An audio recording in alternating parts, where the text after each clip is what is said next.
안녕하세요. 지금으로부터 10년 전쯤 지난 시절의 일입니다. 제가 원래는 서울에서만 쭉 살았었는데 당시에 개인적인 문제도 있고 해서 경기도 쪽에서 살게 된 적이 있었습니다. 그쪽이 약간 다문화 그런 쪽으로 유명한 곳이었어요. 그래서 처음에 이사를 갔을 때는 동네 구경을 한번 해보고 싶었습니다. 다문화 거리가 어떤 분위기인가 궁금하기도 하고 당시에 할 일도 딱히 없어서 산책 겸해서 새벽 바람에 한번 다녀온 적이 있었네요. 그냥 주워들은 것만 가지고 생각해보면 위험하거나 무섭거나 그런 이미지일 줄 알았는데 그런 건 없었고 똑같이 사람 사는 곳이더라고요. 뭐 다른 게 있다면 괜히 다문화라서 그런가 비슷한 사람들이 지나 다녀도 괜히 그 사람들이 한국 사람처럼 보이지 않았다는 것 정도였을 겁니다. 그리고 간판들이 한자나 노어로 되어 있는 걸 보니 여기가 다문화 거리가 맞기는 맞는구나 싶었네요. 간판으로 보나 거리 분위기로 보나 약간 예전에 즐겨보던 홍콩 영화 한 장면도 생각나고 좋더군요. 저는 좋아하는 분위기라 괜찮은데 이 동네가 위험하다는 그런 인식이 생기는 이유가 아마 같은 한국 땅인데도 다르게 보이는 위화감 때문이 아닐까 그런 생각을 했습니다. 골목골목이 주는 분위기나 해서 괜히 새롭고 하니 저는 빨빨거리면서 골목 구석구석을 쏘다니고 그랬습니다. 그러다가 요즘 보기 드문 다방이라는 간판이 눈에 들어오더라고요. 당시에 저는 말로만 들어봤지 실제로 가본 적은 없었거든요. 영화나 드라마 같은 데서나 보기만 해봤지 실제로도 영화에서 보는 것처럼 그런 일이 있는 건가 싶은 호기심도 들고 해서 한번 가볼까 싶은 마음이 생기더라고요. 제가 살던 곳에는 당연히 저런 거 구경도 하기 힘들었어요. 아예 가볼 일도 없었고 있었다고 해도 더 좋은 곳이 많은데 굳이 저런 데를 가겠나 싶기도 하더고요. 새벽 바람부터 나와서 그랬나 동이 트면서 날이 점점 밝아지기 시작하니 거리에도 사람들이 조금씩 늘어나고 분주해지는 게 느껴지기 시작했습니다. 그런데 사람이 많아지니까 보는 눈도 괜히 많아지는 것 같더라고요. 세상에 저를 누가 신경이나 쓸까 싶었지만 그래도 들어가는데 괜히 눈치 보이기 전에 사람 없을 때 가는 게 낫겠다 싶어서 어서 빨리 발걸음을 재촉했습니다. 입구가 특이하게 건물을 정면에 두고 옆으로 빠져서 지하로 내려가는 구조였습니다. 그렇기에 더욱더 제가 생각한 그런 곳이지 않을까 하는 기대도 생기더군요. 카운터에서 엄청 밝은 분위기에 당시 저보다도 한 5살은 어려 보이는 아가씨가 인사를 해주더군요. 속으로 그때 땡 잡았다 싶었지요. 좀처럼 받기 힘든 밝은 인사를 받고 괜히 헛기침을 하면서 어느 자리에 앉을까 하다가 혹시나 만약을 대비해서 출구 가까운 곳으로 자리를 잡아 앉았습니다. 괜히 바가지일 수도 있고 내상을 입을 수도 있지도 않겠냐는 생각이 들었거든요. 그런데 한참을 앉아 있었는데 혹시나 진짜 여기는 찻집이 아닐까 싶은 생각이 들었습니다.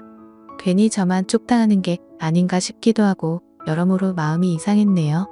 괜히 아닌 척하면서 쩔쩔매면서 두리번대고 있었습니다.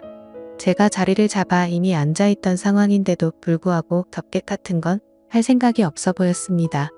인사는 세상에서 제일 밝게 해줘두면서 옆에 와서 앉는다든지 뭐 마실 건지 물어본다든지 그런 거 하나 없이 그냥 카운터에 기대서 앉아 가만히 화장만 계속 꽂히고 있는 겁니다.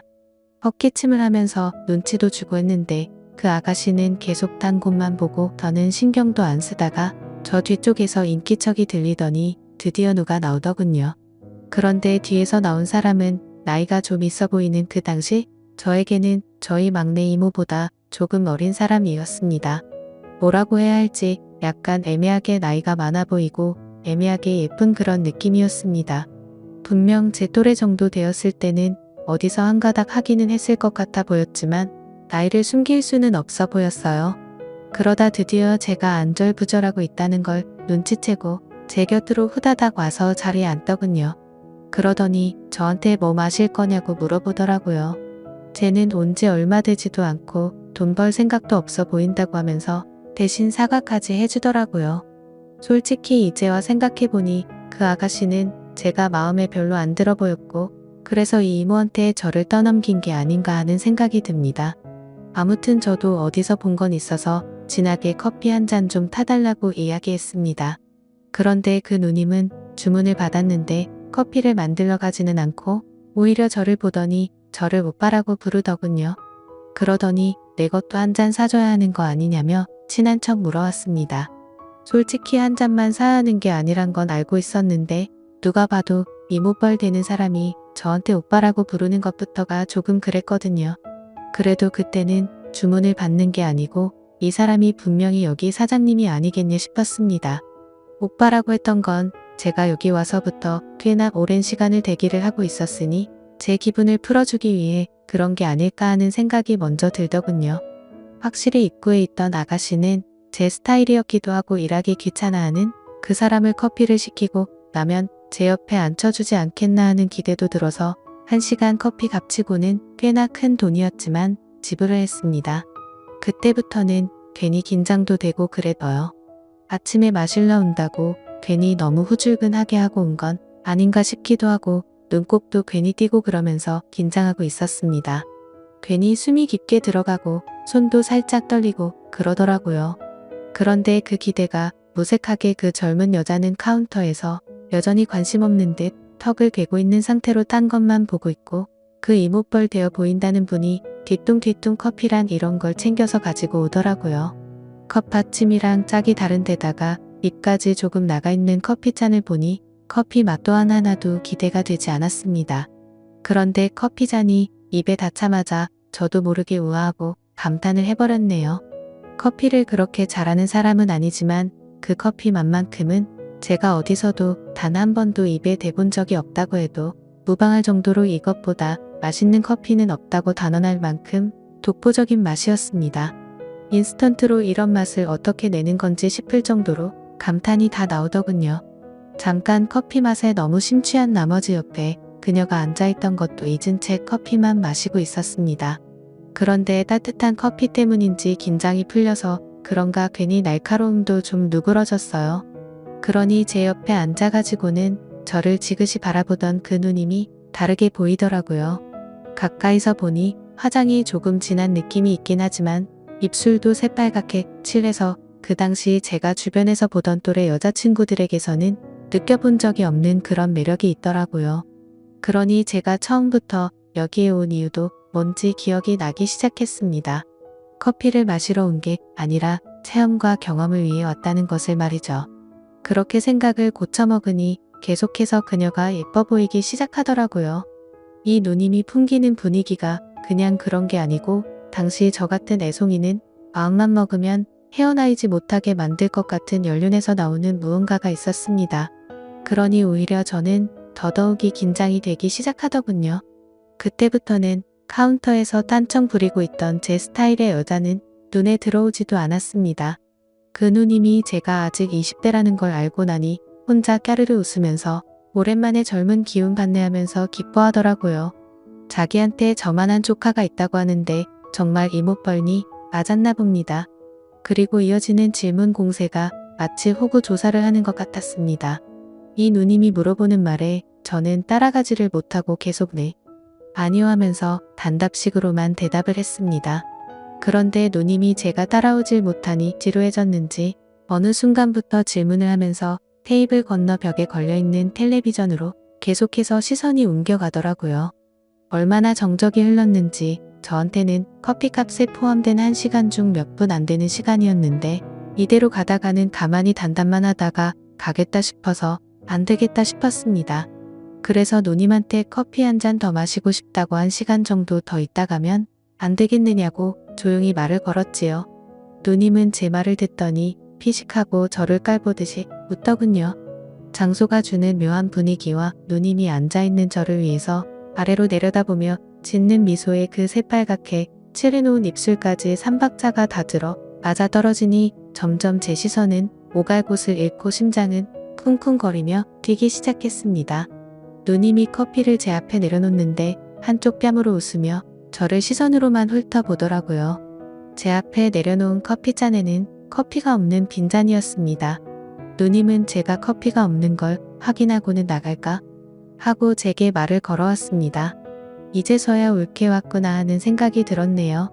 그런데 그녀가 저한테 시간은 정확하게 쳐줄 테니까 일단 자기랑 어디 좀 들리자고 하는 겁니다. 무슨 급한 볼일이라도 있는 줄 알았는데 길가에 붙어있는 첨가점에 들어가서 야채를 몇 개 사더라고요. 오늘 집에 뭐 음식 좀 해놓아야 하는데 이러면 곧바로 퇴근하면 시간이 딱 맞겠다면서요. 참 그때 반성을 한 게 이 사람들 또한 삶이 있고 인생이 있고 가정이 있는 사람들이라는 생각을 했다는 점이에요.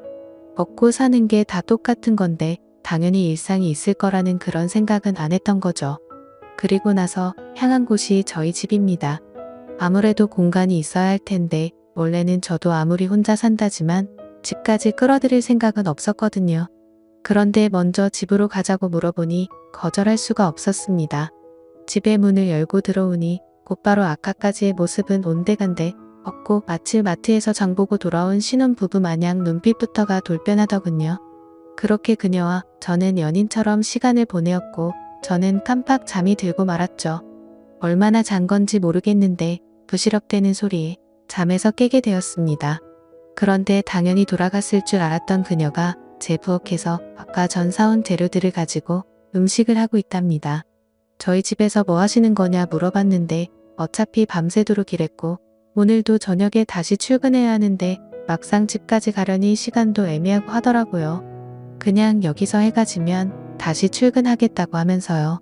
저한테 혼자 살면 밥도 제대로 못 챙겨 먹을 텐데 이리 와서 점심이나 먹으라는 겁니다. 요리 솜씨도 제법이더라고요.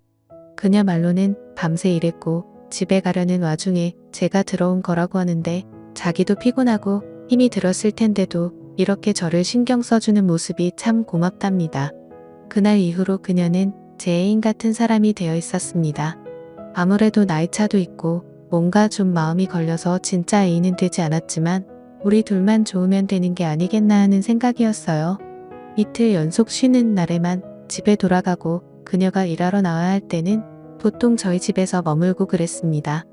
항상 일에 지쳐서 피곤할 텐데도 저를 위해 신경 써주는 모습이 참 좋았어서 그런지 제 인생에서 그녀가 참 기억에 많이 남습니다. 그녀와의 인연은 제가 이사를 가기 전까지 계속되었고 제가 이사를 가게 되면서 자기 같은 사람 계속 만나봐야 좋을 것도 없다며 이제는 저희 미래를 위해 노력하라며 저를 응원해줬습니다. 그 이후로도 연애는 몇 번 해봤지만 그렇게 자신을 희생하면서까지 저에게 모든 걸 다 해주는 사람을 만나본 적이 없습니다. 몇 안 되는 인연에 그런 사람을 또 만나본 적이 없어서일 수도 있겠지만 저한테는 10년이 더 지나 이 시점에도 기억에 참 오래 남는 둘도 없이 좋은 사람이었습니다. 잘 지내고 있을까요? 회사에서 믹스커피를 마실 때마다 그때의 커피 맛도 생각나고 그녀가 항상 그립고 보고 싶을 때가 있네요.